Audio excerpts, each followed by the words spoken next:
Argentina കളിയിൽ പുറകിൽ പോയാൽ സ്കലോണി ടീം ഘടനയിൽ വരുത്തുന്ന മാറ്റം കഴിഞ്ഞ മത്സരങ്ങളിലെല്ലാം നമ്മൾ കണ്ടതാണ്. മെസ്സിയെ തുടക്കം മുതൽ സ്ട്രൈക്കർ പൊസിഷനിൽ നിർത്തിയ സ്കലോണി അവസാന നിമിഷങ്ങളിൽ അയാളെ തിരികെ വിങ്ങിലേക്ക് പ്ലേസ് ചെയ്യും. അയാളുടെ ഭാഗത്ത് പ്രതിരോധത്തിന് അല്പം കൂടി മൂർച്ച കൂട്ടി പിന്തുണ ഉറപ്പാക്കും.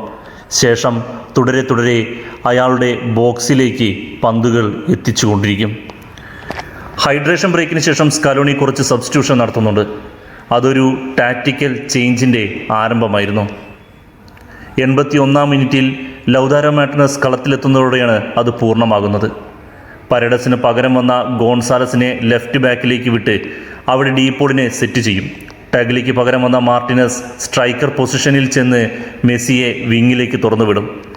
മെസ്സി വരുമ്പോൾ വീക്കാകാൻ സാധ്യതയുള്ള വലതുഭാഗത്തെ പ്രതിരോധം ഗോൺസാലോ മോണ്ടിയലിനെ കൊണ്ടുവന്ന് ശക്തിപ്പെടുത്തും. മഞ്ഞക്കാട് കണ്ട ലിച്ചയെ കൂടി മാറ്റി പ്രതിരോധം ഒന്നുകൂടെ ബലപ്പെടുത്തി. മെസ്സി സർവ്വസ്വതന്ത്രനായി കഴിഞ്ഞു.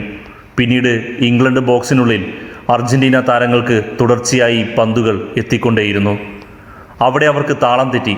സർവം നൽകി പ്രതിരോധിക്കാൻ നിന്നവർക്ക് പിഴവുകൾ സംഭവിച്ചു. അർജന്റീന ഗോൾ കണ്ടെത്തി. വിജയം. അവസാന നിമിഷങ്ങളിലെ ഈ മാറ്റം പ്രതീക്ഷിതമായിരുന്നു. ഈ ലോകകപ്പിൽ ഇതിനു മുൻപ് സ്കലോണി പരീക്ഷിച്ച് വിജയിച്ച് തന്ത്രം മനസ്സിലാക്കുവാൻ ഇംഗ്ലണ്ട് പരിശീലകൻ അല്പം വൈകിപ്പോയോ? അതോ ബോക്സിന് പുറത്ത് സർവ്വസ്വതന്ത്രനായ മെസ്സിയെ അവർ വില കുറച്ച് കണ്ടതാണോ? സ്കലോണിയിൽ വിശ്വസിക്കൂ. ടൂർണമെൻറ്റ് എങ്ങനെ ജയിക്കണമെന്നും മെസ്സിയെ എങ്ങനെ ഉപയോഗിക്കണമെന്നും അയാൾക്ക് കൃത്യമായ പ്ലാനുണ്ട്. നേരത്തെ പറഞ്ഞതൊരിക്കൽ കൂടി ആവർത്തിക്കട്ടെ. സ്കലോണിയെപ്പോലൊരു പരിശീലകനും മെസ്സിയെപ്പോലൊരു ക്യാപ്റ്റനുമുള്ളപ്പോൾ അവരങ്ങനെ എളുപ്പം തോറ്റു തരുമെന്ന് കരുതിയോ?